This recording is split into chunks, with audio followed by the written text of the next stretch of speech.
Bonjour à toutes et à tous, on commence tout de suite par ce qui retient notre attention dans l'actualité avec Sodexo qui prévoit de faire des économies.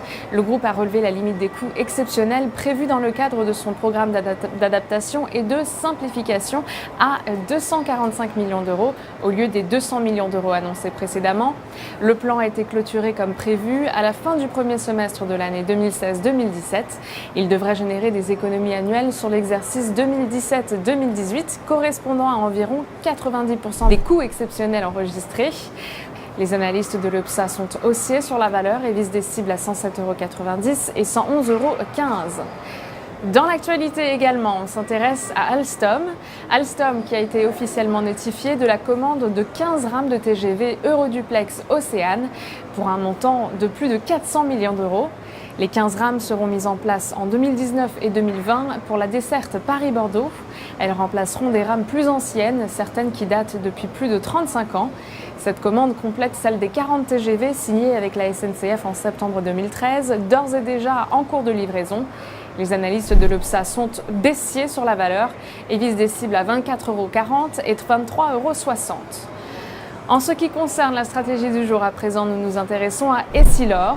Le titre a cassé en janvier une oblique baissière en place depuis août dernier. Il dépasse la zone de résistance des 111 €. Du côté des indicateurs techniques, les moyennes mobiles à 20 et 50 séances se retournent à la hausse, tandis que le RSI est positivement orienté. Une nouvelle phase de progression est ainsi attendue sur le titre avec 115,70 € et 121,15 € comme cible.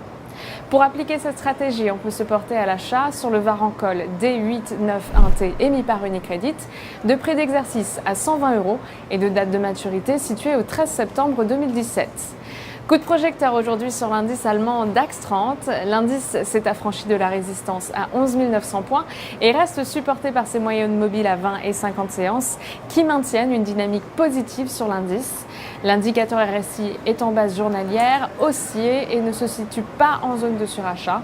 Tant que le niveau des 11 430 points n'est pas enfoncé, une nouvelle phase de hausse est attendue en direction des 12 390 points et des 12 700 points.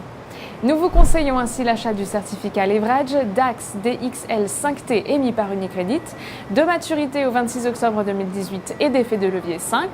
Une variation de 1% de l'indice DAX 30 se traduira ainsi par une variation haussière ou baissière de 5% du produit.